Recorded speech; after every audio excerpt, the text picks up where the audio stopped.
go back in here to the groups. There we go. What is this, number 82, I guess? Photo share and discussion number 81, 82, one of those. Just another number. Welcome, everybody, to the most exciting photo share and discussion in the world, held at 6 o'clock Eastern Time on Sunday nights on Google+. There we go. All the other ones can't compete. So we got Raj waking up early with us, as usual. Hey, Raj. Hi. Hi, Mark. Hey. Hi, Fizz. And we got Wesley in beautiful sunny Florida. How's it going? Going good. Did you have a good time in Orlando last week? Yeah, it was pretty fun. Went to a record show and just did a few other things. Went to IKEA. Oh, okay. All right. Did you the pick up any closest furniture at IKEA? I mean, that's like the... No, some new pillows and a teapot. Okay. Now, how many records do you have? Because I've been meaning to ask about that wall of vinyl behind you. There's probably 1,800 there, and then probably I got another 1,000 or so scattered about that don't fit in there. Wow. Okay, good. Have you been collecting your whole life? Probably since I was about 10, I guess. Mm-hmm. Okay. It started out as just a cheap way to get music, and then as I've grown older, I've enjoyed collecting and owning things on vinyl. Mm-hmm. Yeah. Well, Do you see the difference?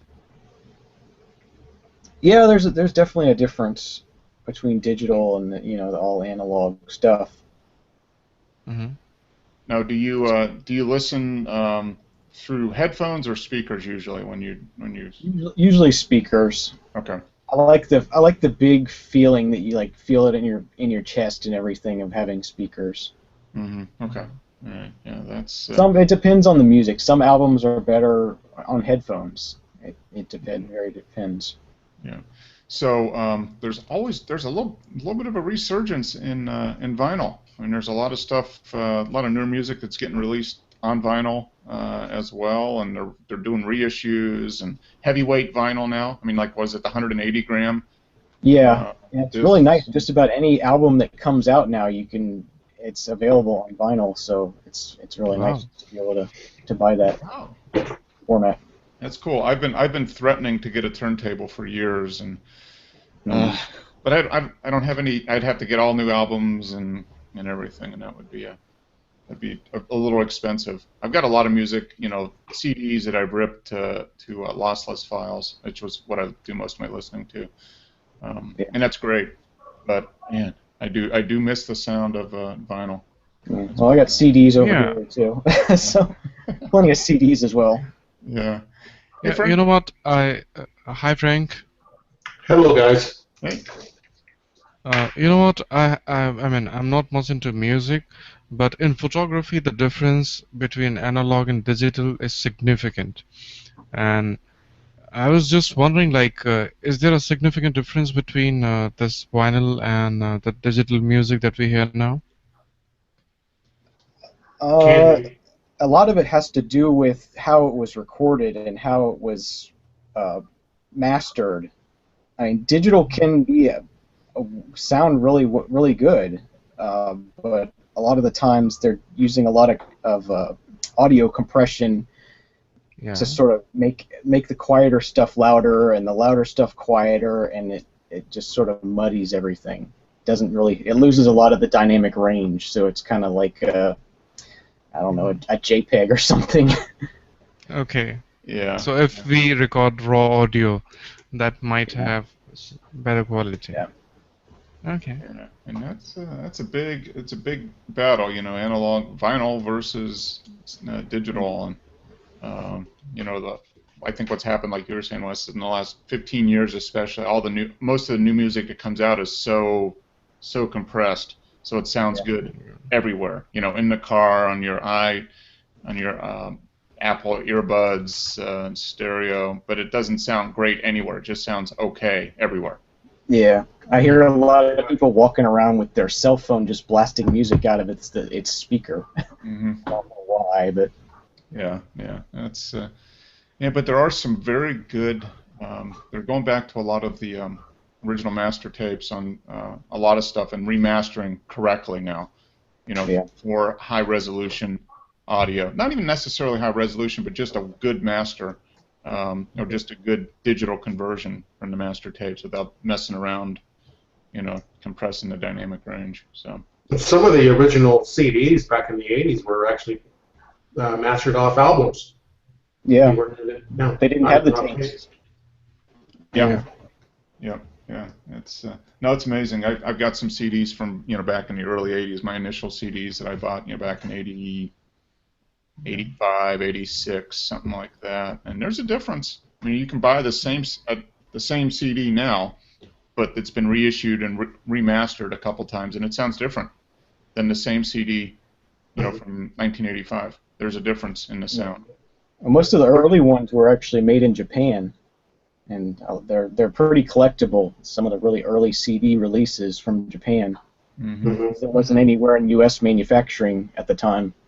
Yeah, everything. It was all the CD was all pretty much a Japanese thing for the first 5 or 6 years, really. Yeah. It's amazing. Okay, well, back to photography. Although music goes great with photography. It's I listen to a lot of music when I edit photos and that type of stuff. So it's definitely a good companion. So we'll go through. We got a fair amount of images in there. Go through that, and then I don't know, just talk about whatever. I don't know if you guys saw the thing on. Are any of you Amazon Prime members? No. No. No. Okay. Well, they just announced for Amazon Prime members unlimited photo storage on their cloud. So that's good. Which is nice. I'm gonna start.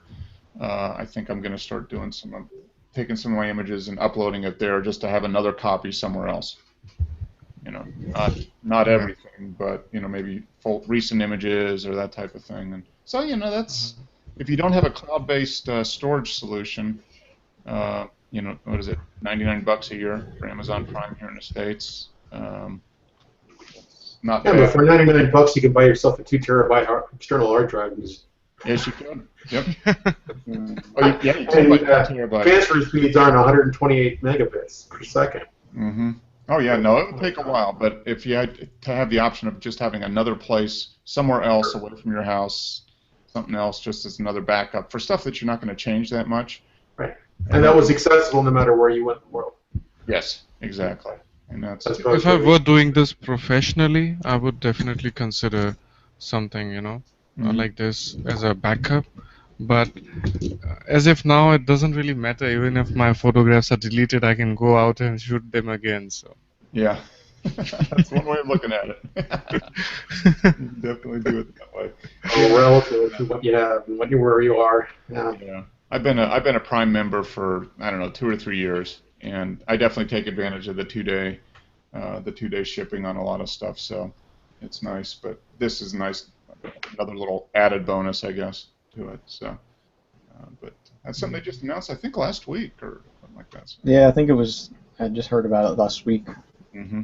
Yeah, so I'm going to go through and start uploading some of the photo files, in the evening when I'm not using a computer, between like 10 at night and 7 in the morning, something like that. And just do it over the next month or so and see how much I can get uploaded. And it's just photos. It's not for backup of everything. It's specifically for photo files. So JPEGs, RAW, TIFF, that type of thing. If you're uploading videos and documents or other type of stuff, you get 5 gigs free Amazon Cloud to begin with. So that eats into that quota. But if it's just photo files, theoretically, at least they're saying you have unlimited capacity for that. So. I wonder what their reasoning was for that. What's that? I wonder what their reasoning for only photo files. I think it's just to promote sharing and that type of thing. So you can buy your Kindle Fire and download stuff there, and there must be some play to try to get more photographers to start using their services, or just people in general saving files and accessing the Amazon ecosystem, I guess. I don't. Mhm. But yeah, I guess they don't want people storing, like the their database files from work or anything. That's probably not what they're shooting for. So, Mm. Yeah. Hmm. Yeah, in the future they might start some kind of printing services, or something like that. yeah, that might be the next step is offering digital, prints. Order your prints from Amazon, have them shipped anywhere in the world. Yeah. Build your own lab or partner up with another lab and do it that way. That might be, Or turn themselves into a stock agency. yeah, Yeah. could be the other thing. Compete with Getty and everybody else out there that's on stock. So, all right, well, good. Dig into the group here. We got some images. I finally actually got out yesterday and did some shooting at the Atlanta Veterans Day Parade, which was good. We had a good weather and a pretty good crowd and some interesting stuff. So that was kind of cool. All right, I guess just first, yeah, this is from Rui, and was just taken October 11th. So another Kelby photo walk. Okay, with the 60 T3 at 50 millimeter f1.8. There you go. Nifty 50. Yeah, that's pretty cool. Nice shot. Yeah, I like the symmetry here.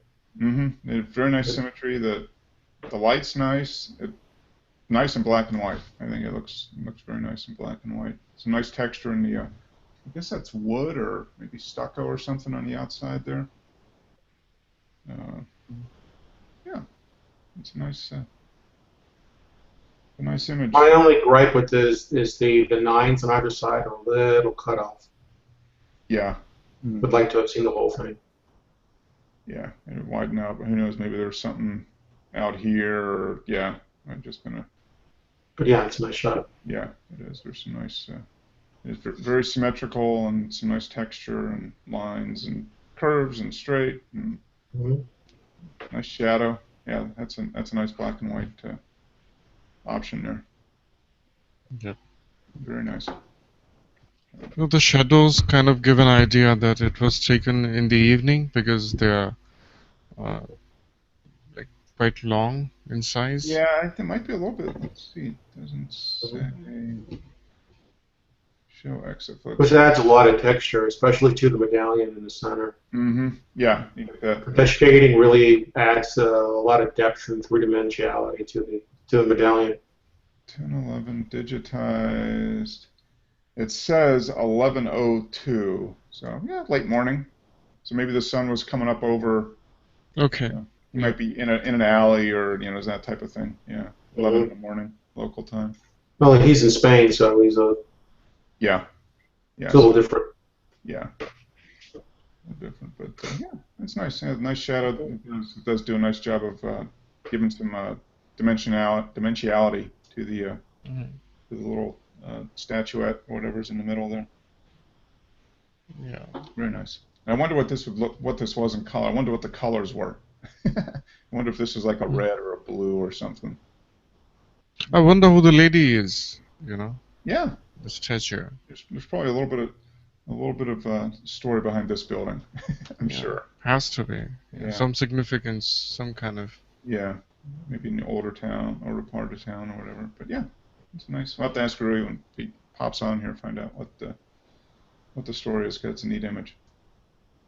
Wow. Cool shot. And this is a new contributor, Simi Rieger. Maybe you watch on the YouTube, but that's a nice first submission. I like that. Yep. Yeah. Nice. Good job. All the structure in the clouds and having the fisherman right there is very, very nice. Yeah. And it's a D7000 with the 8 to 16 millimeter. So 7000 that's a crop factor. Yeah. Yep. Okay. It is. So that's like a 12 to 24. Yep. 35 millimeter. And okay, so was shot at 16 millimeters according to the XF11. Okay, so just not enough to completely freeze the water, but yeah, 1/25 is. Yeah. 8 to 16 is an expensive lens, so good quality lens. Yeah. Yes, it is a good quality lens, and it's an expensive lens too.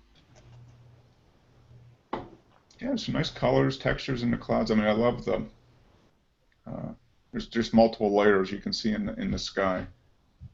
There's a lot of leading lines in here as well. The cloud leading from the top left to the bottom right takes your eye directly to the fisherman. Right to the point, yeah, and it kind of the clouds continue, hook up with the rock, and go right through. Right. Exactly. And then You darken the upper right-hand corner a little bit to throw your eye back down. Mm-hmm. And then the rocks also, you have a little bit of a leading line from the bottom left going back up towards the fisherman. Yeah. And the leading lines in the rock itself, the cracks, taking you out. Yeah. Yeah. A lot of thought that went into this. Yeah, there is. And I know this is kind of interesting, just the edge of the rock goes against the kind of the cloud layer back there. Yeah. It's just a very, very nice. But yeah, now that you mentioned it, Frank, it definitely does draw your eye right to that. This kind of counterbalances it and just kind of pushes you right there. A little bit of color down here, the moss or whatever that is. That's a very nice shot. You know, any investment company will easily buy this kind of photograph. Yes. The moment, you work with financial services, Mark, right? Yes. They usually have these kind of images. Mm-hmm. Financial companies, they have. The perfect tagline for this is your broker fishing for the next hot stock? Okay. Yeah, that's it. Yeah, something like that. Fishing. You're an ad wizard there, Mark. Yeah. Yeah. That's a nice image. And I can see the little MetLife logo up in the upper left-hand corner. The little blimp going across with Snoopy on it right over here, No, nice shot, really nice shot. Yeah, it is. That is well processed too. It's you can tell that if you know what to look for, you can tell that it's been, but it doesn't scream at you that hey, I've been worked on. Yeah. So it's tastefully done. Yeah, well composed, well thought out, like you said. Yeah. Good exposure, processed nicely. Yeah, it's a very nice image. So thank you very much, Simi. That's a nice one, and maybe you'll join us in a future hangout. That's cool. I'd like to see some more of your work. I will go ahead and add you right now. Follow. Okay, I think it shows the location as well. It says Middle Beach. Oh yeah, Connecticut. Madison, Middle Beach, Connecticut. Connecticut. Okay. Wow, that's good. That's interesting. Yep. So this must have been taken in the morning then. It looks like would have to be. Yeah. Sunrise. Yeah, which makes sense. Fishermen out there before the sun. Yeah, it's nice. Nice image. Another one. Wow. The same Beautiful. Lens, same spot. With just enough time to capture one image before the rain. Nothing but gray clouds afterwards. I really have to get this wide-angle lens. Yeah, this is very nice. Yeah. Yeah. Is that one of the kind of the standard wide-angle lenses for the Nikon? I'm not. The standard is 14 to 24 for full frames, and this is standard for crop sensors. For the crop, okay. Yeah, this is true. Yeah. 14 to 24 is a stunner. Yeah. Oh yeah, that lens is like really respected for landscape photography on full frame cameras. Everybody loves that lens. And 11 to 16 Tokina is good for, but it has a lot of color fringing.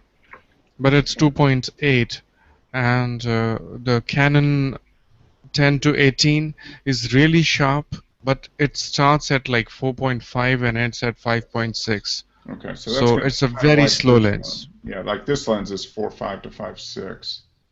Hey guys. Exactly. Hi Rui. Welcome. We're going to go back to your image. I want to find out a little bit more about that building. Sure. But so the Canon equivalent for crop sensor would be what? What would it be? Would it be the Is it the 10 to 18? There isn't too much difference. Canon is 1.6 crop and Nikon's are 1.5. So So this is what 14, right? 14 multiplied by 1.5. Yeah. That would be 14, and then 0.5. That is 7. So 21 millimeters. yeah. Okay. Shot on a full frame, 21 millimeters. Yeah. Yeah. This I rented the Canon 10 to 22 a couple years ago Mm-hmm. when we went out west, and that was a nice lens, but it's not. I think it's a constant. I think it's a 4.5. I think. So it's Yeah, it's it is a constant 4.5. aperture. Yeah, and that was a really nice lens. I really enjoyed that. That was a nice wide angle landscape lens, and I didn't have a lot of experience shooting landscapes, and I Mm-hmm. had some good images. That'd be nice to go back out there with that lens again and do it. At this point, the Canon 10 to 18 is better in Okay. all respects. So I think it will. I won't be surprised if it's even discontinued because it's double the price. The 10 to 22 is double the price, and it's not as good as the new 10 to 18, which Okay. is only 300. I think 330 or something dollars. Okay. So $299, but it's only for crop $299. sensor. Okay. Yeah, it's only for crop 10 to sensors. 18 is $299. Wow. Yeah. I might have to get And that then. yeah, you might even want to consider. I mean, I've done a lot of research, and especially for video work, wide angles are like really important. So I've shortlisted two lenses. One is Tokina 11 to 16, and the second is Canon 10 to 18. And because Tokina is fast, it's 2.8 throughout the range, and Canon is sharp. So based on budget, and the Tokina is just double the price, so it's like $500 or something. So Wow. But I still, might end up getting $100 in either. a front lens is not terribly expensive. Yeah.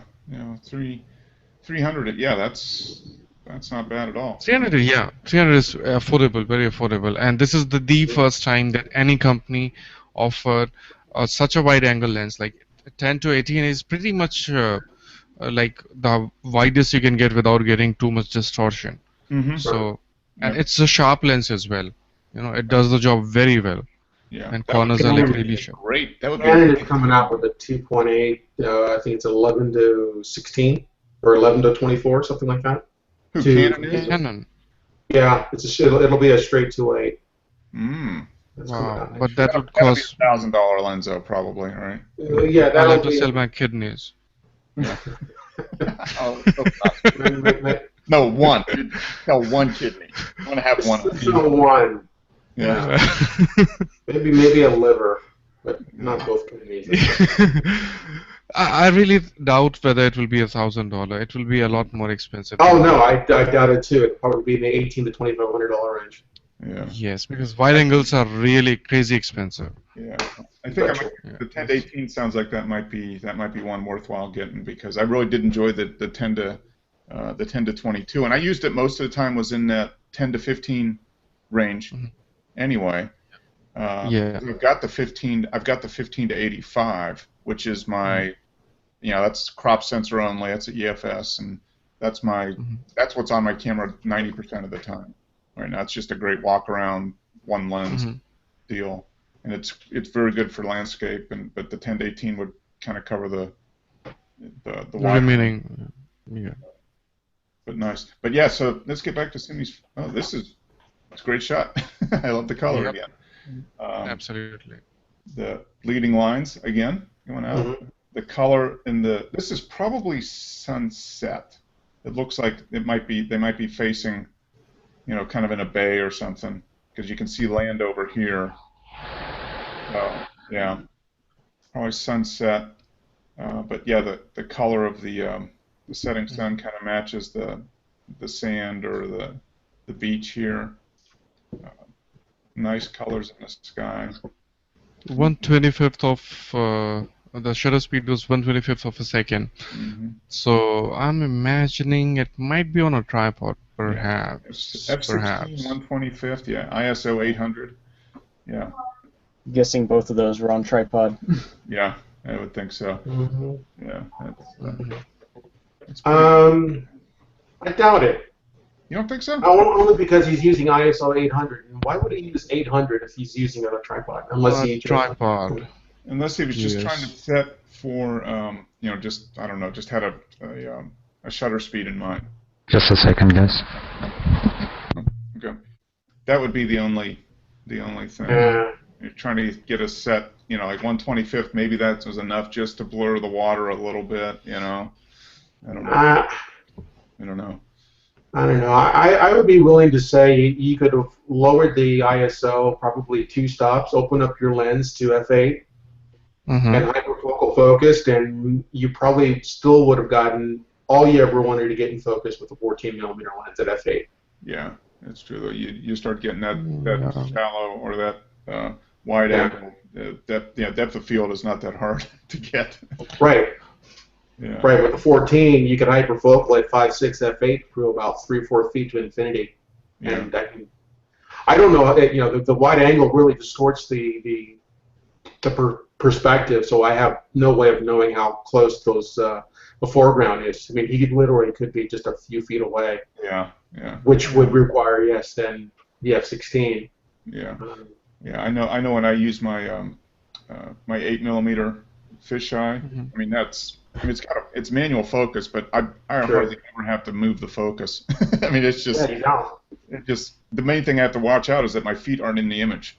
It's a 180-degree field of view, and I've got, this is a great shot, and I get it in, and I'm like, there are my toes, I just really have to pay attention. I love those lenses. I would definitely get, I create a complete set of Rokinon 8, 14, 20, 8, 14, and then 24, 35, 50, 85. I'm planning to buy all these lenses, and I believe that you can buy 3 of them together, and it becomes like for $1,000 or something like that. Yeah. Memo. Reasonable price, and they're very good. They're well-made lenses. Solidly built. They've got some heft to them. They operate smoothly. I paid $280 for my 8mm, and I got all that and more out of it just the first time I used it for some landscape stuff. It was just great. Okay, let me see what is on Frank's wish list. I actually just miss using these kind of super wide angle lenses because with medium format they just. Yeah, we're going to take a look at your wish list here, Frank. Yes. Pentax 28 to 45mm f4.5 SR lens. That's for what? Is that for medium format? Yes, sir. So that's going to be a 22 to 35mm equivalent range. I'm sorry, what would be the equivalent? It says here 22 to 35.5mm in 35mm. So that's a wide, not super wide, but yeah, pleasantly wide. Yeah. Yes. Right. And this is... Because right now the widest I've got is a 35, which is equivalent to a 28. Okay. Yeah. Now, what I would really love to see, one of two things: either Pentax coming out with a new 645 in a few years. Obviously, we just came out with one a few months ago, but one with a wider aspect ratio, so your lenses would be wider. Or either they or Metabones come out with a speed booster to convert speed booster to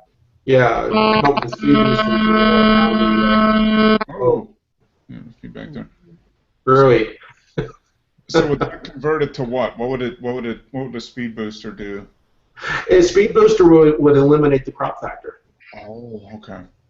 So if you put that, they have them for Canon and Nikons where you can put a full frame onto an APS-C and eliminate the crop factor. Oh, okay. So your 20 is no longer a 38, or excuse me, a 32. It's a 20, and you gain about a stop and a half of light. So your 2.8 lens is now 1.4. Oh, okay. So what you would like is a Pentax to Canon speed booster. right? Now, I would like a booster that would take the existing lenses and make the image circle smaller to fit the sensor.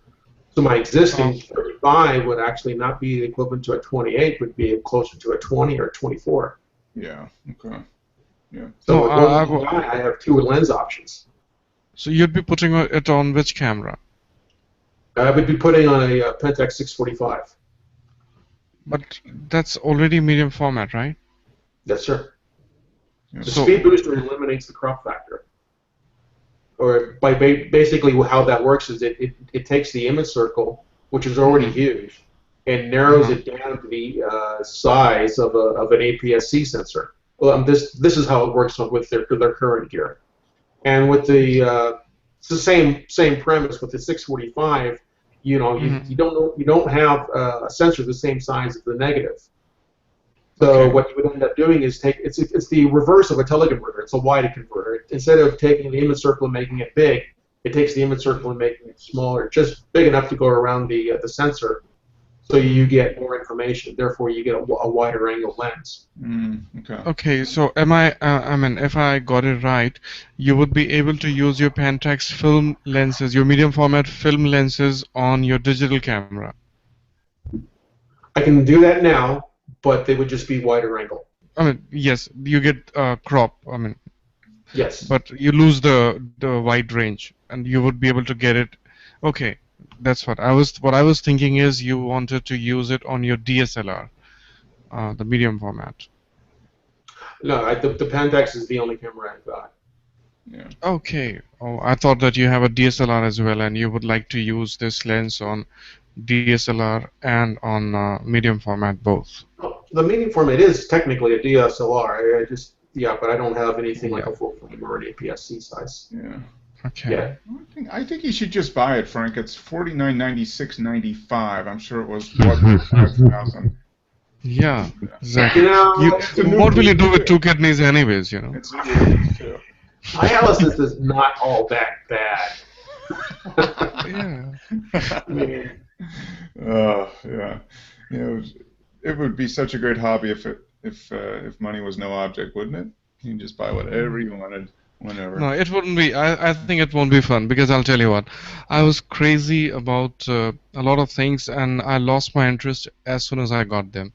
So I believe that chasing is a part of fun. So that is true.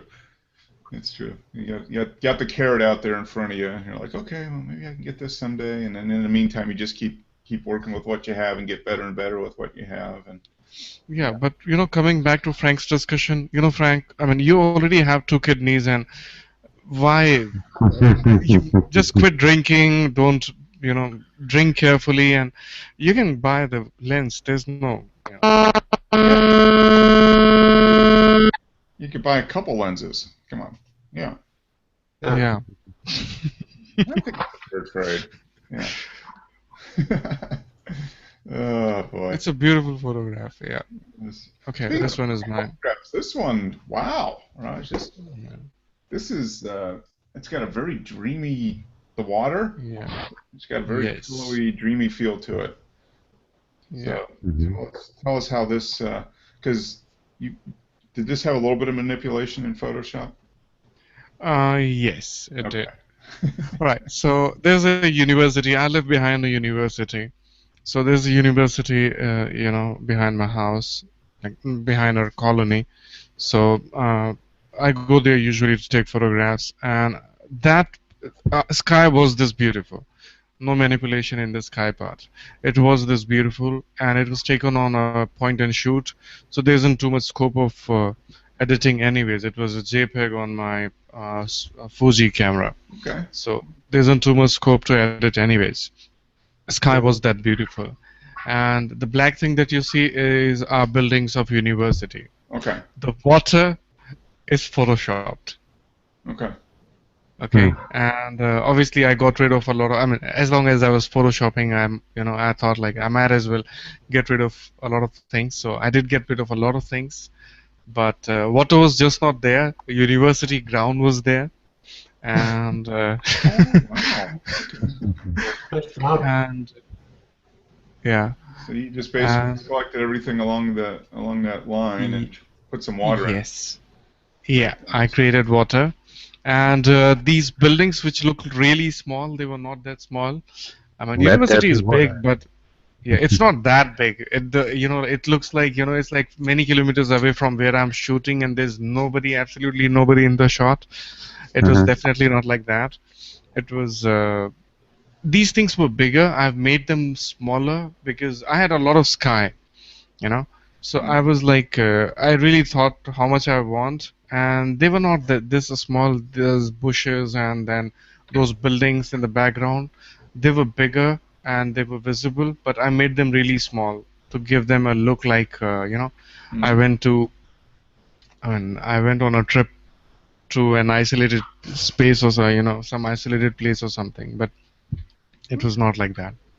So a lot of photoshopping done. You created water, you shrunk buildings, but you left the sky alone. So that's good. Yeah. Yeah, that was very nice. The end result is pretty cool. I like it. Yeah. Yep.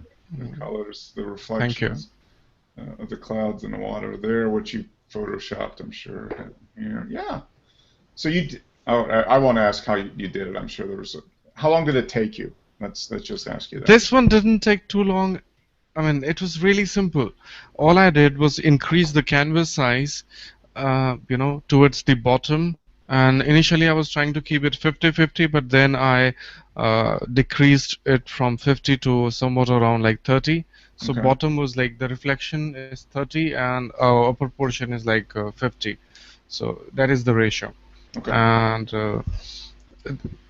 after that, I just selected the upper portion which was there, and then copied it to another layer by pressing Ctrl J, Yeah. and then Ctrl T for transform tool, and picked up that image and simply flipped it down Flipped it to and the bottom from here. Yeah. make the bottom, yeah, and obviously it shrunk it within 30%, and then what did I do to make water? I think let me remember. Okay, I did this thing on this camera raw filter, created water effect on camera raw.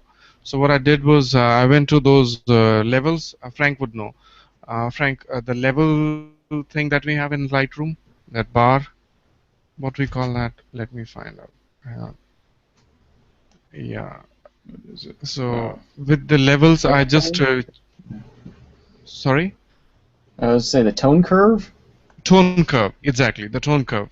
Okay. Yeah. So in the tone curve, I just blacks a little and decrease contrast to 0 and increase clarity a little, and that's it. And Wow. then I got the water.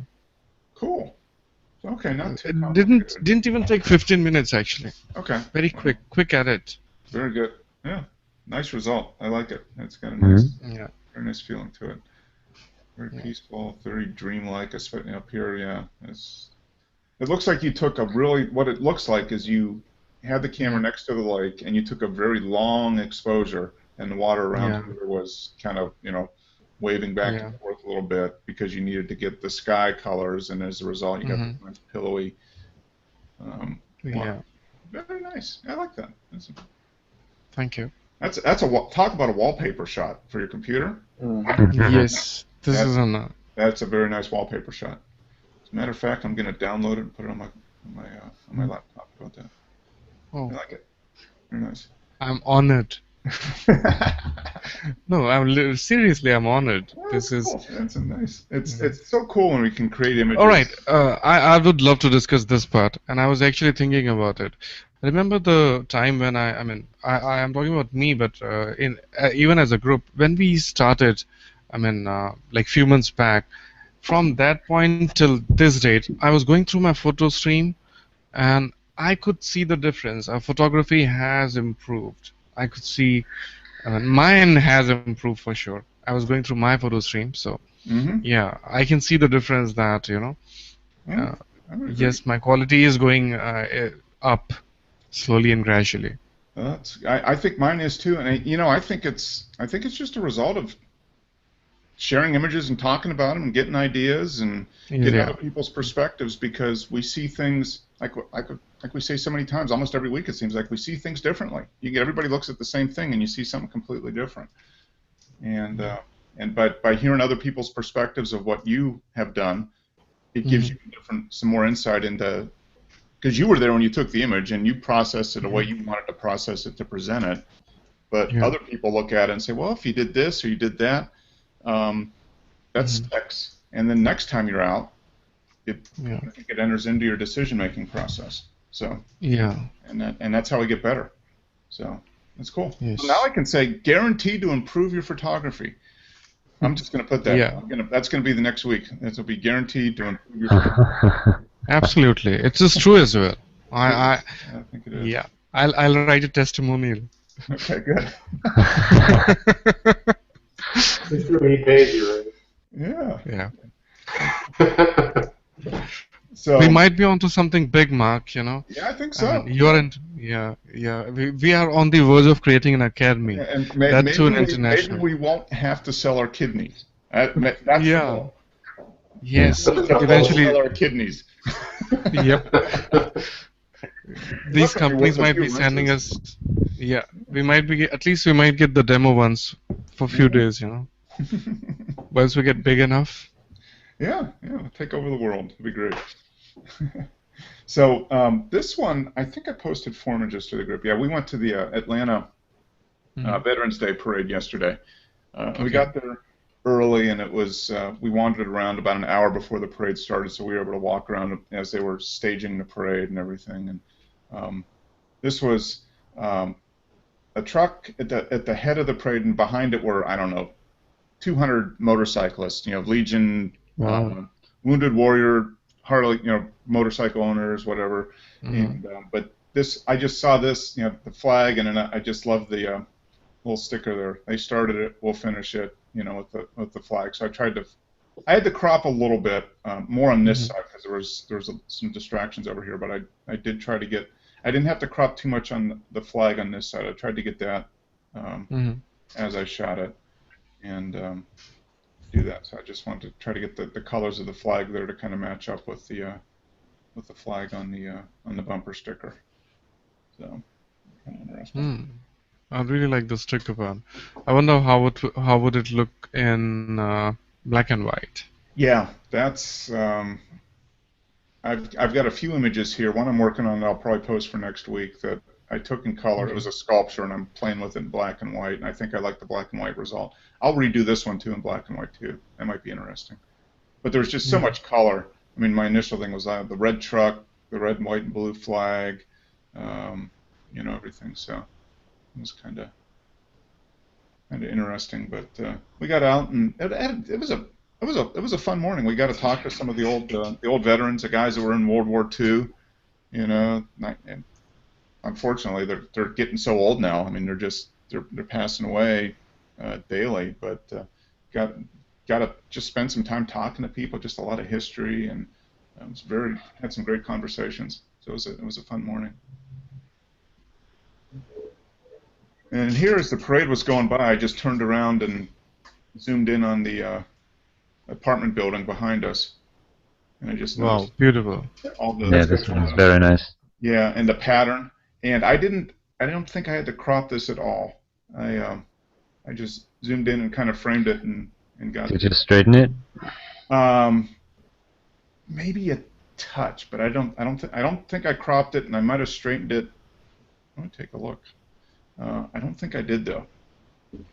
It was very. It was almost just right there. I was almost in line with it. I just had to turn around, zoom in, and set it. And when I got it into Lightroom, I didn't notice, like, every once in a while, like, here's a couple chairs here, here's a couple chairs down here, but Just a little variety. Yeah, it kind of breaks it up a little bit. But does anybody recognize the reference to the title? Wesley, you should know this. Being a music guy, Flying in a Blue Dream, famous guitarist. I don't recognize the quote there. It's Joe Satriani, Flying in a Blue Dream. That was one of his albums, I think. That just popped into my head. I don't know what it was. I just saw the blue. I did increase the blue a little bit. I mean, it was a lot of blue there, but I increased the saturation of the blue a little bit, which brought it out more in this section. That's very, very nice. Yeah. I like it. The architect must be a genius. Very beautiful design. Yeah. It was kind of a. Yeah, the window, it was neat with the sun on it. If the sun wasn't reflecting on it, it looked like a fairly dull building. But I love just the breakup, the patterns, 3 or 4 different apartments, covered across it. But he probably did design it with all the windows to catch the sun, I'm sure. So, yeah, very cool. And here we got some clowning cadets from one of the local military schools that were marching in the parade. You saw them. I was across the street. I used Pam just took a little S100, a little PowerShot S100, and I just took her 18 to 135 and put it on my T3i. So that was the only lens I used. So that gave me okay wide angle to decent zoom. So it worked out pretty good. But they saw me standing across the street. This was before the parade started. They were all lining up. The guy saw me and he turned around and he poked at his friend over here, and they turned around and hammed it up a little bit. Nice. For the camera. So. I wonder what are these guns? One was posing, the other one is goofing around. Yeah. These are 303s or something? Well, these are just parade guns. Yeah, I don't know what they are, but this was a military school that's, I don't know, outside of Atlanta by about an hour and a half, and they brought, I think everybody was there because they had about 300 cadets all the way from probably like up 12 to 18. So they had the whole crew there plus a band, and they did a good job. A lot of them, and they had a very good band, and they did a very good job. So. When you go to events like these, it gets really boring, and you caught them doing something in an action, which is really good. Otherwise, see them standing in a row or marching. That's quite boring. Yeah. You see that. At least you saw them. At least with a human. Smiling and posing for a photograph. That's much better. Yeah, no, we were just walking by, and he just turned around and he saw that I had a camera, and then he said, "Hey, look, the guy's got a camera." so we did it. Otherwise, I would have just kept walking because they were just standing around, figuring out their positions. So yeah, so that was a fun little shot. But it was nice to get out and photograph some people. Yeah, she's so cute. Yeah, that was. I think this is the best shot of the day for me because I really wanted to try to capture some people, and I did okay, but this one came out, I think, pretty good because she actually looked at the camera. I got a decent framing, decent exposure on it. This is awesome. Actually, it's not just good; it's really very good. I mean, it will be like. Yeah. Good timing, and horse is looking at you, and kid is like really innocently looking at you, and and she's right in the middle of the photograph, so framing is awesome. Yeah. The only directly look at her. Is this sign back here, but I could probably read. I don't know if I could get rid of that or not, but that's the one thing you can. I wish was there. Yeah, I probably could. I could dump it into Photoshop and get rid of that. But yeah, it came out pretty sharp.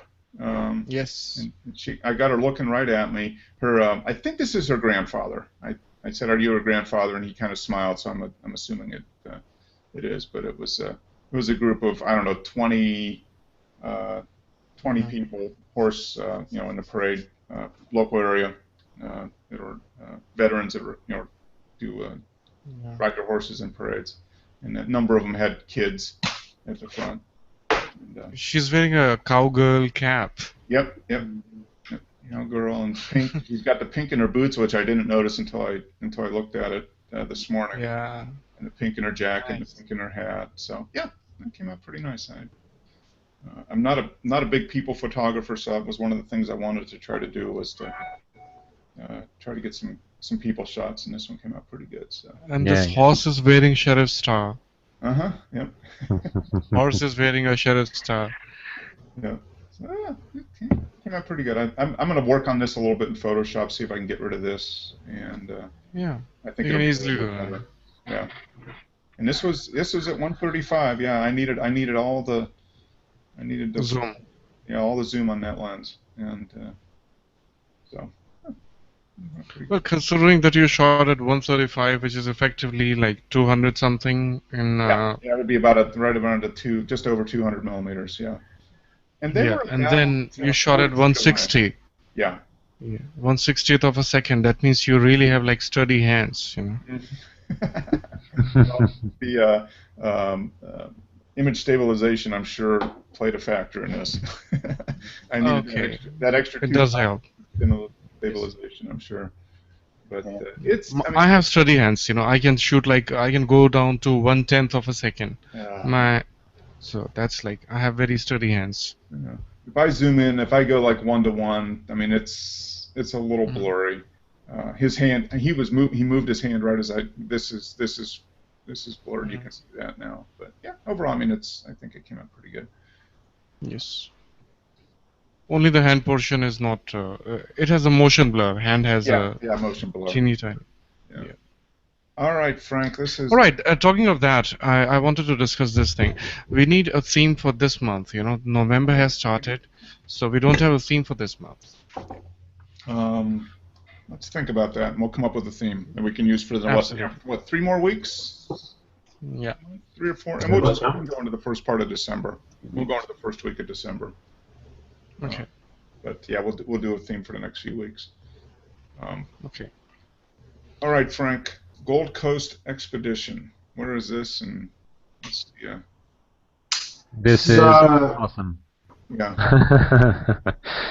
Yes. Awesome, actually. It looks What like was that? I'm sorry. It's a great shot, and it's made with your old Kodak Easy Share camera. Yeah, back in the 1800s, they had those things. Yeah. I got up this morning. I wanted to have something to contribute, and I didn't really have anything. And I was feeling kind of Instagrammy. Mm-hmm. And this is not something I normally would do because it's so cooked, so over the top. But this is this is an old shot I took years ago off the coast of Australia of the 12 Apostles. I did quite a lot of adjustments in Lightroom to exemplify there's a dark line, wiggly line that goes through the right side of the frame, up vertically, and so I just worked it so that was more accentuated, became more of a visual element, and then I used color effect, the Analog Pro 2 filters from Nick. Okay. Okay. I think this was something like collodion, red collodion, something or another.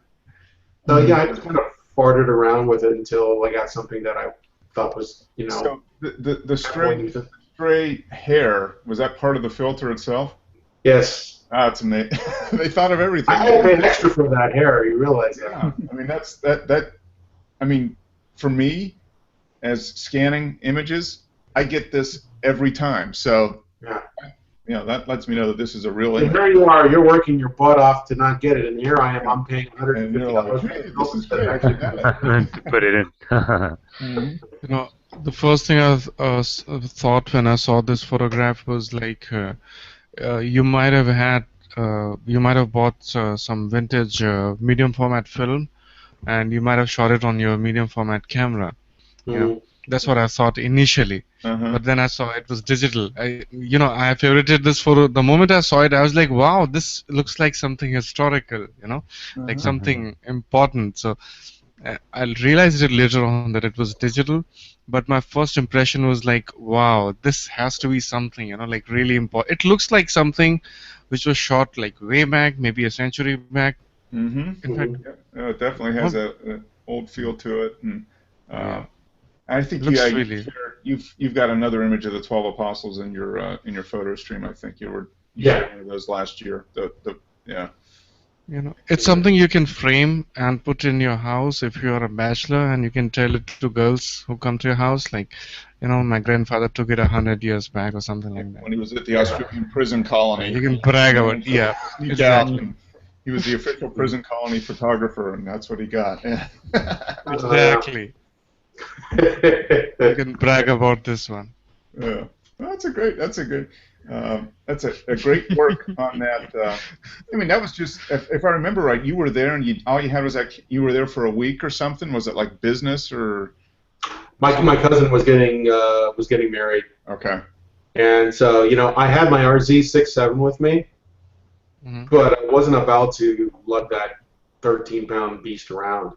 Mm-hmm. At least not on something like this. Not if I was out by myself, sure, but not when I'm with a group of people and we're going to restaurants and stores and doing a whole bunch of other stuff. And no, because then I would have to bring a tripod, and just that wouldn't work. Yeah. So yeah, unfortunately, this was the only other option I had. I had no other camera to borrow. Yeah. And what was this? Was this like a 3-megapixel camera? No, 1.8. 1. Okay. Oh my God. There you go. So no profit. Yeah. It is vintage. It was a real hunk of garbage camera. But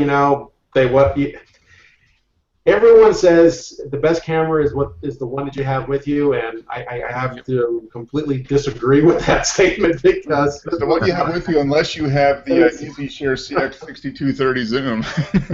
It certainly wasn't the best camera. In this case, it's the one you left at home. So. Yeah. Yes. But no, this is a fun rework of the image. It's very, very nice. Yeah, it's a nice. It's very. You added a nice artistic touch to it. I like it. Yeah, very nice. I like that. Now this is a much better image. I like this. 1.8 megapixels again. Yep. Did you do a lot of reworking of this? I don't know. Very little, actually. Okay. Changed the obviously the color from color to black and white. Adjusted the white and black points. Contrast a little bit, and then in Color Effects Pro, I made some control points on the sand, and then just went to town with the detail extractor. Okay. All of that texture and the color, the shades in the sand just weren't popping up. Okay. I didn't want to mess around with the kelp, but when I saw this, it just reminded me of a dinosaur skeleton. Yeah. Yep. It does. Yeah. It's very, very neat. Yeah. So so you just put control points and adjusted each one individually to get it to where you wanted it. Yeah, you can make multiple control points. Yep. I had one in all going all the way around, so I had about 4 or 5 different control points. Okay. Yeah. And so it leaves the kelp alone, and only messes with the sand. Yeah. No, that's a neat feature of the Nick software is the control points. That's a really it can be a really powerful tool. Now, how do you do that? Really, the mistake I was making when I first started a couple years ago was doing things globally, and you really don't want to do that. For the most part, you really don't want to do things globally. You only want to affect certain areas. Yeah. Even sharpening, you don't want to sharpen the whole thing. Yeah. Just pick the area that you want sharpened, and then make the adjustment there. Right. There's no need to sharpen overcast skies. There's no need to sharpen things that are blurry or out of focus. Actually, you can make things look worse if you try to sharpen up your bokeh. This is a neat. The final product is great because the texture that you added to the sand and everything just goes really well with the texture of the kelp. And I love these. I don't know what these are over here. Are these crab feet? I don't know. These little marks in the sand. I think there are additional. I don't know what they are. Personally, I think they're just more pieces. Yeah, they could be. They could be bird. Maybe they're like. They could be footprints. Feet or something. Yeah. Yeah, they look like bird footprints. Yeah, like bird footprints. Yeah. But that's great. I mean, that's perfect right there. Yep. That kind of, because this is the lightest section up here of the whole image, and those, yeah, that does a great job of offsetting. Yeah, that's a great shot. You could do this with your 645. I don't know. And not look as good. Yeah, the quality would not be good quality. Yeah. It's just that's a very nice shot. I wonder how big you could blow this up before it would just start falling apart, though. Oh, 4x6 easy. Yeah. Postcard size, Yeah. You get 5x7 out of it. Yeah, that's about it. You get a lot of texture. Yeah. Yeah. Yeah. But no, I mean. No, I think it was 2 megapixels. 7 megapixel is equivalent to what you call. Maybe it was 3 pixels. Not 3 megapixels. I don't remember. Yeah. We'll open up the image and see what the resolution is. Now, what I like about this, though, is you were time traveling, because this was taken April 13th, 2025. So not only did Frank using a 20-year-old digital camera, but he went to the future to use it. Yeah. Okay. Yeah. He's got the vortex, the vortex shift. Creation date 2025. Oh wow. Is that what the exit data says? It says taken April 13th, 2025. Wow, Nice. that's That might be amazing. 2005? I don't know. Yeah. Let's take a look at the easy share. Okay, that makes sense. That does make sense. It's 1632 by 1232. Okay. I don't know what that So- equals out to. People are still using it. Point and shoot. Huh. It's ranked number 70 out of 139 Kodak cameras. It's a 2 megapixel camera. Yeah. So yesterday, 36 uploads were made from that camera. People that shot with that camera made 36 uploads. That's amazing. I can't believe that. People are still using it. Yeah, if it works, I guess. I can't believe so many people have time travel technology. Yeah, The select group. Yeah, that's a good shot. That's a nice shot. Here's another one that Pam took in Germany when she was there last month. This was in Heidelberg Castle. I guess they call them Schloss. Yeah, Schloss. Nice colors. Heidelberg, yeah. And she was there late afternoon. I think this was like 5:30 in the afternoon, so the sun was obviously setting back over that way, and it kind of lit up the interior of this little section of the castle. Yeah, I love the gold inside. Mm-hmm. Yes. Contrasted with the Inside. blue. Yeah. And I cropped it a little bit. We had to crop it a little bit on this side. There was just miscellaneous junk over here, so I kind of cropped it to the edge of this chimney. But yeah, I don't know what the focal length. 24. Yeah, so this was almost full zoom, and it's a 5 times zoom. Yeah. So she was fairly, standing on the ground looking up at this, I guess. But yeah, when I saw it, I was like, I like the colors. I mean, I didn't enhance the colors too much. Just cropped it, increased the saturation just a little bit and the clarity a little bit. Brought out some of the detail in the wall. But other than that, yeah. Kind of a fun. That blue and golden are really looking nice. Mm-hmm. Complementary colors. Yeah, it came out very nice. She's like, wow, I took that? And I said, yes, you did. That's pretty good. So, yeah, she came out pretty good. Ooh, speaking of blue, Yep. this is very interesting. I like this. The 17 to 50. Okay, so that's a Sigma lens, right? This one is Tamron. I have the Okay, Tamron one. Okay, the Tamron. 17 to 50. 2.8. Oh, that's cool. The water blue and then all just the little spots of color from the flags on the boats, huh? Yeah. I increased the clarity on this one. Okay. And gave it this blue, what do you call, highlights and shadows. I gave them this light blue color. Okay. And Split toning. sorry? You're split toning. Yeah, split toning. And the split toning part gave it this blue kind of color.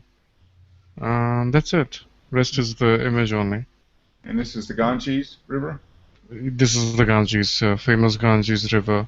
Okay. And I was there for some ceremony, some family ceremony. Okay. And And now, is that why all the boats had the flags and everything on it? Is there any significance to this, or is that just what they always go up and down the river with? these boats are, what do I say, parked? That's the term? Okay. I don't know. Okay. These are, I don't know, anchored or parked, whatever you call it, in the middle of the river. I mean, not middle of the river. It's the place where three rivers meet. At least two of them meet for visibly. Yamuna and Ganges or Ganga. Okay. They meet here, and these boats are parked. Anchored at right in the middle where they meet, and this is considered like sacred place for rituals. Okay. So I was on a boat. I was also on a boat, and I was going to this place where these big boats are parked. Okay. And then So you were some heading ceremonies towards are all this performed. area back here then. Okay. Yes, I was heading towards these boats. Okay. Very So cool. that's what it is.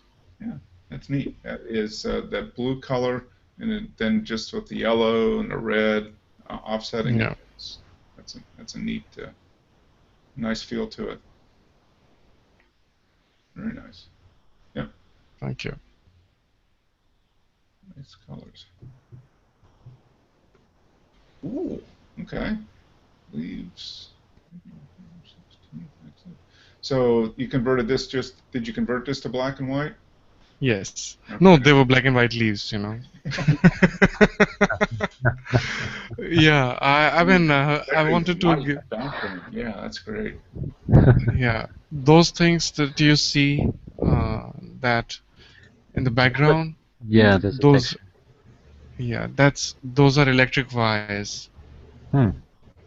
And I flipped it, I don't know, let me see, anti-clockwise. Okay. So, Okay. So in the and original image, it was coming out of this side then. Okay.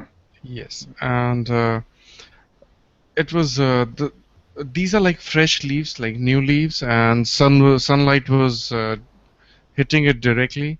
So they were like looking like this transparent kind of translucent kind of in color. They were looking somewhat like translucent, and they were bright and very beautiful. So I took a snap, and in post I decided. I mean, after debating it for some time, I felt like it looks better this in this crop, in orientation. In this orientation, it looks better than the original. So I put it like this. Okay. No, it does work. It's actually pretty Yeah. pretty cool. Yeah. The Thank you. lighting. You got the shadow on like this sleeve. Yes, of the leaves Yeah. around it. Yeah. I'm not quite sure about the last shadow on the bottom right. Hmm. Down here. Bottom left, I mean. Oh, this thing down here. Yeah. Yeah. That one. I don't know what Should I have cropped it? Yeah, I should have cloned it out or something. Clone it I out. think so. You could probably clone that out pretty. Yeah. Get rid of that. Give it a cleaner look, I guess. Mhm. Yes, it should. You're right. I So, will clone it out. as well, because The rest is actually very, very cool, very sharp, and Yeah. the edit is pretty great. Yeah. The detail of the veins in the leaves. Hmm. very nice tonality. You Yeah. got the contrast on that thing really well. Yeah. Dialed in really well. It's a good black and white conversion there, because that is Mm-hmm. very nice. Yeah. Thank you. Yeah. I will get rid of the leaf part. Yeah, I mean that's about the only thing. Yeah, that's a Yeah. nice shot. And what color were the leaves? Were they green? Or were they yellow? Or They were green, and because of the sunlight, they were like fluorescent kind of like Okay. green. okay, so you And, that light glowing green. Okay, yeah, that's very cool. Very nice. I like all this here. Now you got this few up here that are darker. Yep. That's a neat contrast. those were like I believe red in color. Okay. those. Okay, I got it. Fine. I'll show it to you. Hang on. Let me share the screen for Oh, a second. okay. Yeah, let me Where is it? go back here. Give me a second. I'm technologically challenged. Yeah. Yep. Screen share. You say that every time, Raj, and I think you're hiding some Yeah. stuff from us. Yeah, you're doing great. Yeah. Yeah. Okay. So, yep. And you have Got your the manufactures water out of nothing. Yeah, I'm Yeah. technologically Mm. your Photoshop. Okay. supposed to work. Oh, Yeah. Sorry, I didn't switch it clockwise. Sorry, counterclockwise. It was clockwise. It's clockwise. Yeah. Yeah. I switched it clockwise. Yeah. That's what I You made can it. run through your history tab. I'm sorry. You can run us through your history tab in the develop module. Okay. Okay. Hang on. That'd be History in the develop module. yeah. Okay, this one is not developed at all actually. This one, I believe after exporting I did something. Because in history, Clarity, saturation. okay, this one imported like this. Mm-hmm. Temperature, then exposure, highlights, white clipping, shadows, Mm-hmm. again shadows, saturation, vibrance, saturation, clarity. This was last step, and then I converted it black and white. No, no. Or something else, because this is obviously not looking like that. So Yeah. must have done Probably something else. Sent it to Photoshop. Yeah, and what I've done is now I've set my Lightroom. Now I've selected option of open in Photoshop. So the moment I export a photograph, it opens it in Okay. Photoshop. Okay. Goes right into So, Photoshop. Yeah. yeah. You know, I had a problem with Photoshop this morning, or Lightroom this morning. Okay. When I was working on that 12 Apostle picture, I Uh-huh. exported it to analog 2, whatever they call it, and so I had thought I had made what I originally had done was made a copy because I didn't want to mess with my original. Mm-hmm. So I I right click on the copy and export it or open and edit in Nick. Mm-hmm. But when I saved it, it took was strange because I knew how small the files were, but they took a long time. And then I looked at it and said 3 files saved. Mm-hmm. And then my Lightroom, all my files that were of that one got the Nick application applied to it. Mm. And it's happened to me before where I thought I had clicked on one image, but Lightroom, for some reason, it doesn't show that all the images are properly selected very well. They don't. It's not very apparent that which images are not selected in some cases, at least on maybe just the way I have my computer set up. But did not want to do that. Did not want to apply the effect on all 3 of my files. Luckily, I have everything backed up, but if I hadn't, That's a major problem. That's a major problem. It's not a. I mean, if this is happening, then it's a serious bug, you know. Yeah. It's not necessarily a bug as it is partly my fault for not paying attention, but also partly on Adobe's part for not making it readily apparent that these particular images have been selected. It's easily not misconstrued that which ones you have, which ones are not selected. Mm-hmm. Yeah, I've run into that problem in export where I click on one file and then go to export, and it starts to export everything in that folder Yeah. instead of just the one I clicked on. Yeah. Oh, Yeah, I never came across this thing. on how you select the images. I mean, I think Yeah. it's, and you have to pay attention. You just can't like blindly go through and do it because you're going to end up, like you said, Wes, you're going to end up exporting the whole thing or applying the effect to 3 images when you only meant 1. Right. Wow. Yeah. And I think sometimes we just get going so fast, like, oh, we're going to export here and do this and do that, and then Lightroom, when it's interacting with other applications, it slows down a little bit. I mean, I think that takes a while to catch up, and you get a couple steps ahead, and then it does something changes. So along the way. Yeah. I'm using Lightroom 4. I don't know how 5 or it is, but yeah, it's happened to me more than on one occasion. Yeah. I'm using 5, and it still happens. So. Yeah. Which makes me want really have to pay attention to my workflows. So when I import things, I automatically back it all up to another drive. Mm-hmm. So if something like that does happen, because I've accidentally done that when I hit delete. I didn't want to delete certain files, but I didn't only want to delete one particular one, not realizing I had another one already selected. Mm-hmm. Yeah, somewhere else in the folder that wasn't readily evident on the screen you were in. Precisely, and that happened to me once or twice too. Yeah. And when you're dealing with DNGs, when you open up your wastebasket, your recycling bin, all you see are icons. You don't see the image. It's not like a JPEG. Yeah. So you need really to pay if attention you're to what you're deleting. Sorry? listen, about this thing, I sorted that thing out. I mean, when we have these raw files, we don't get to see the thumbnails, right? Mm-hmm. And yeah, you can download a plugin from Windows website, and that will allow you to see thumbnails. And so now I get to see it. They look like JPEGs. Like I can see the thumbnails now, like any other image file.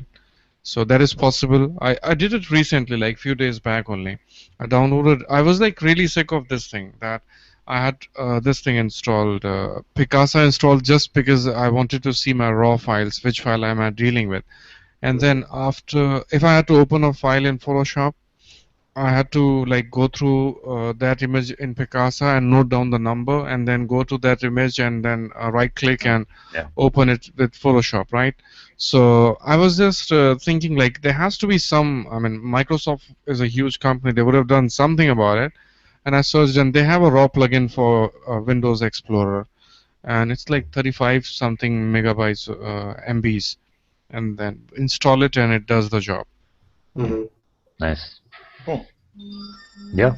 Definitely something to use. That's really handy. Yeah, it is. Let's go to, we got good old King John here. Yeah. The seagull on his scepter. A few seconds later, it flew off. Yeah, that's a good. It's a good shot. That's a great. Get the bird looking right at him. He's sitting there. I like the composition on this too, right? And you set it just in the corner of the frame, and just kind of like he's riding into the frame. Mm-hmm. Yeah. Yeah, I was looking for something like that.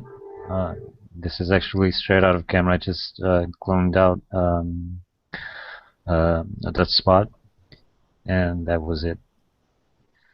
So this was during the photo walk. Still have a few to post. Okay. Yeah. That's very cool. No, that's a nice it's a nice image. It's nice just to have that where all this space out here works fine, because it's obvious that it just goes right there and the motion is moving into the empty space. So yeah, very nice, and I like the seagull on there. That's a great. Without the seagull, it would have just been another boring statue shot, but with the seagull on it, I mean that's a little different. This image can be used for like a museum invitation or something like that. Except removing the bird part. Come see the seagull exhibition at the art museum. Yeah. Like that. Yeah, it's nice. Okay, it shows the location for your photograph too. So what was the location? Yeah, put that in. Oh, you put it in. Okay. Yeah. Nice. Yeah. No, it's if you map it in Lightroom, it transfers over beautifully into Flickr. It's very nice. The map module works. Okay, I have always I don't know, but I'm not an expert, but I've been told never keep your locations on and things like that. So I never choose a location to be on, even if I'm shooting it like on phone or something where locations are like really easily possible. I just never share location. I have this setting on my Flickr. Locations are off. Yeah, But I don't put location when I take images with my phone. I don't put location on there. But if I'm out shooting, I just mhm, my camera doesn't automatically record the location. So when I dump it into Lightroom, if it's something I want to share the location with, then I just put it on the map as close as where I was when I shot it. mhm, That tends to work pretty good. But yeah. I don't share the location like when I do images with the phone. I need people to. Are you just for privacy reasons, or Well, from my it depends what the understanding? images are. I mean, sometimes I don't do a lot of phone photography to begin with, but yeah, generally, I mean, if it's someplace that's public and it's not like my house or family or whatever, I'll post the location of the image almost all the time, just because it's fun. I mean, I like to go and see where other people have shot if I'm going somewhere, and kind of see what they've done, because maybe I can do the same thing, but maybe do a different take on it. There are a few guys in New York, and what they did was New York has like many monuments, right? So monumental places. So what they did is remember there used to be Kodak moment, what you call small boats in monuments where you were supposed to stand and take photographs, and Kodak people had like I mean these were the best places to take a photograph.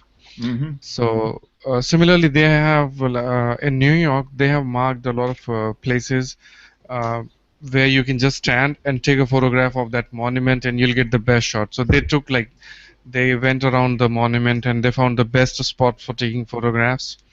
And people go to those places to take picture of that place, Mm-hmm. Instead of taking photographs from there, they take photograph of that place. That's what people are doing, right? Yeah, it doesn't really surprise me, but that is kind of funny. Well, here's a photograph of the best Yeah. place to photograph the Statue of Liberty. Yeah. Humans are funny. That's weird. That's what makes But the it. thing is, if you had a selection of all those images taken from that spot, They're all two Yeah. would be the same. Yeah, yeah. Yes, But they picked the spot, the supposed best spot to photograph this from the Right. perspective of the typical tourist who's going to take a snapshot, not Right. somebody who wants to maybe interpret that scene a little bit differently, maybe. So, Right. so wherever everybody else is It's going, defined as this is where you don't want to stand. yeah. If you go someplace and everybody's Yes. standing there, don't go there. Go somewhere else. Right. Probably get a different perspective. They have one of those things at Bouchard Gardens in Victoria in Canada. There's a little awning area and there's a little window and it says photography section, and there's a bunch of people huddled around this window taking pictures of plants. And granted, the light is a heck of a lot better there than it is in the bright sunny outside. But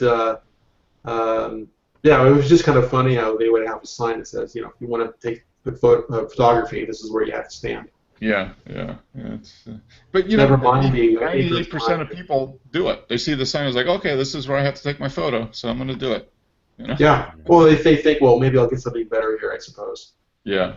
Well, and, they kind of target it, so people get at least decent images the majority of the time, which is what 99% of people going to those places want. They just want something to record that they were there, So that's, The most annoying thing that happens to me, and I'm sure it might be happening to you guys as well, when you go out with your friends, and obviously whenever you're traveling with your friends, and you have your camera with you because you are a photographer, I mean, you like photography, and by no means you want to take their group photograph, right? And how creative can you get taking I mean, yes, you can get a little creative, but that's a totally different thing. I'm traveling. I'm going to a place I don't visit very often, and taking those snapshots of everyone standing in a like the normal group photographs, they're so annoying. I really find them like really annoying, and they expect me to do that, and I do that. But my objective is to capture a landscape or you doing something nice, something good, which will, which tells a story of that particular moment. But five people standing in front of Taj Mahal, that's not a moment for They're me, like, hey, Yeah. you got the camera, take the photo. Yeah. Yeah, Well, but it. and do you get strangers if you're the guy out there with the big camera and the lens on it? They're like, oh, can you take our picture? Yes. All the time. All the time. Yeah. They figure you might. Are you a professional? Here, take my phone and get a good quality shot of us with my iPhone. Yeah. Yes. Yeah. I don't. I get that every once in a while. I go to San Francisco and you'll get it all the time. Yeah. I don't mind. I figured that it's probably their lucky day that they had somebody. At least they know what they're doing. Yeah. Although they give you a camera that you've never seen before, and you don't know what how do you push the button to get this or that. But yeah, I mean, I guess more often than not, it probably works out better than giving it to just random guy without a camera. I certainly wouldn't hand my camera off to some stranger and say, hey, can you take my picture? No. I had somebody hand me an iPad on the 4th of July. I was like, cool, I wanted an iPad. Hey, now keep going back. Keep going back. Over there. Yeah. Go back. Go off the cliff. Yeah. I guess I can take the guy for that. Yeah. Well, my little nephew, 4-year-old nephew, he takes his mom's iPad and he'll just take the iPad and within like 15 minutes it'll have 200 images on it. It'll just be like having the iPad take pictures everywhere it goes. But my nephew has learned how to. A lot of people with their iPads, just using the iPad to take images wherever they go. Yeah. That's I mean, you're holding the thing like this, and you're taking pictures with it. Yes. Yeah. See people all the time doing it. I guess it's better than no picture. And the cameras in those are okay. Technically, yeah, you're right. Yeah. I mean, it's I better than your personally Kodak think Easy Share. Probably is better than the Easy Share. I don't know. for some reasons I need an viewfinder. I need an viewfinder. I mean, it can be electronic viewfinder. It can be this optical viewfinder. But without viewfinder, I really find that live view thing very ridiculous. I just don't like it. Yeah, I tend to agree. I do like the viewfinder. Well, Yeah. I've been threatening to bring this camera out and shoot with it. It's old Olympus Zoom digital camera from 2004 or 3. Mm-hmm. As you can see, it says 4 megapixels. Yeah. So I could probably blow that up to like a 48 by 60, right? That many megapixels are illegal, It's too many megapixels. But I still have a card reader for this, and I think I'm going to take this out. Just take a few shots. Yeah, put it in black and white mode and take some nice black and white photographs. Yeah. There you go. But cool. Well, real quick, I want to go back to this image you took. You posted, Rui, of the building. Oh, sure. The symmetric. We're kind of wondering what the story was behind this picture, real quick, because it looks like it's an old building.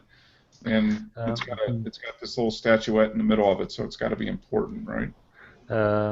Yeah, but I don't really know the story behind it. Oh, thanks, fine. Make something up. King of Portugal stayed here, and yeah, at some point, probably. yeah.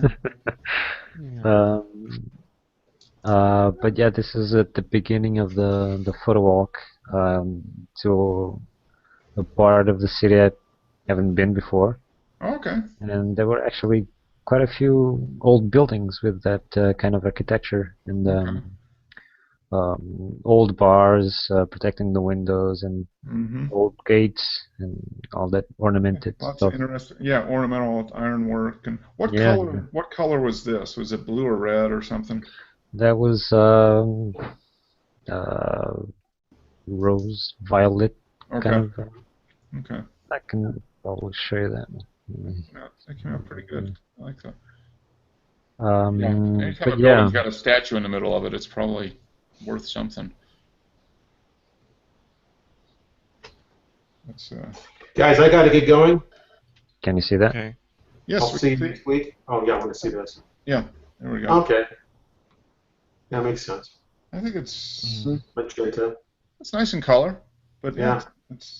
it's black and white's very nice too. So yeah, I like the black and white better. Yeah, I kind of the do. shadows are a little more distinct. Mm-hmm. Well, the color here is more of a distraction, I think. And it's not about the color; it's about the shape. Yeah, the yeah, texture. and yeah. And the thing I liked it was both doors were number 9. Yeah. So if we actually print this into a big actual picture and turn it around, it could make a full 9 and a full window. Oh, okay. All right. I see what you're saying. Yeah, you You could see what I mean? put it together. Yeah. Very cool. Yeah, that's a neat thing. Oh yeah, I see what you're saying. You could just copy and paste, and since everything's symmetrical, it go up. And because I was making a comment earlier, wish he had you cropped out the 9. Yeah, it's a nice shot. Well, anyways, okay, I'll see you guys next week. All right. See you, Frank. All right. See you. See you. Thanks, Good everybody. night. That's probably a good point to end. I've got to cook some dinner, and I've got a roll of film to develop that I Nice. did. I shot yesterday at the parade. I don't know what kind of images are. I've probably got a couple good ones, but I'm using D76 developer for the first time, so that'll be interesting. I finally got ran out of the HC110 that I've been using for the last 12 months. I finally, and they're not selling that anymore. You can't buy it anymore. It got classified as hazardous material or something, so they can't ship it. Oh, really? So I got the D76 powder, so I'm going to develop a roll of film with that and get used to that. It's going to take a little while to get used to it. The developing times are generally a little longer, and you have to pre-mix it ahead of time. You have to mix it. You mix up the powder in the hot water, and then you got to let the water cool. So I don't have probably won't have as much control with the temperature. Whereas the HC110 was just a syrup, so I could get the water at the right temperature, add the syrup to the water, mix it in, and I'd be good to go. But now I've got to pre-mix the D76 water and then either use it full strength or dilute it 1-to-1, and so I don't have probably as much control over the temp, getting it to 68 degrees or whatever you want ideally. So it'd be interesting. What is do you have some margin for error in terms of 68 degrees? Can you be a little? Yeah, you can definitely. For black and white film, I mean everything is kind of the benchmark is 68 degrees. But if you go up, if the temperature is warmer than that, then you just have to typically shorten the development time by a certain percentage as it goes up each degree. Like in the winter here, tap water that comes out of the faucet is right at 67, 68 degrees. In the summer, I can't get it out of the faucet is no cooler than 72. So if I want to develop below 72, I've got to add water out of the refrigerator or put some ice in it or something. But typically in the summer, I just develop at a little bit higher temperature, and either to get the same time, I'd either dilute it a little bit more, or just go with a shorter time at the higher dilution. So it's. I think with colors you have just one margin of 1 degree. Yeah, color you've got to be at like 105 degrees or whatever it is, and you've got maybe 1 degree plus or minus. Black and white, you can be warmer or colder. You just have to increase or decrease the time. The timing. Yeah. And you've got so much margin with black and white anyway. I mean, you can be under or overexposed a couple stops and correct it either by developing or by there's so much latitude in the film. So it's okay. And what about the Pentax? Did you? I've got a buddy that is threatening to sell one, and I've got to hopefully meet up with him. Test drive thing. Yeah, he's got the old, it's the 6x7. So that was the one that was. I think his was in like 1984 or 85 is when he got his. So it's 30 years old. I didn't make it to the camera store this week. I'm going to get down there next week. It's where I get my color film developed. But I'm going to stop down there, and that guy has all he does is restore old cameras. He's probably got 500 old cameras in there of all kinds. So I want to go down and see what he has and do a little bit of comparison there. But yeah, the 6.7 might be in my future here at some point in the next few months. Over the winter at some point I would like to purchase one. So Get a 4x5. yeah, I'm going back and forth. I like the 6x6 that the Rolleicord has. It's square negative. Okay. 6x7 would be a little bit bigger negative, so more information, and would be a little bit closer to would crop very nice to like an 8x10. I think is kind of like the natural crop for a 6x7. So. We'll 6x7 is a unique crop, and it looks nice. It looks very nice, and it's only in medium format. So just like 1x1, people will know immediately that this was shot on a medium format. Yeah. All right. Or Instagram. Yeah. Either one. Okay, guys. Hey, thanks. Appreciate everybody joining in. Yeah, sure. Thank you. And, See you next Bye. week. enjoy your week, everybody, and we'll see you back here next week. Yep. All right. So bye. See ya. Later.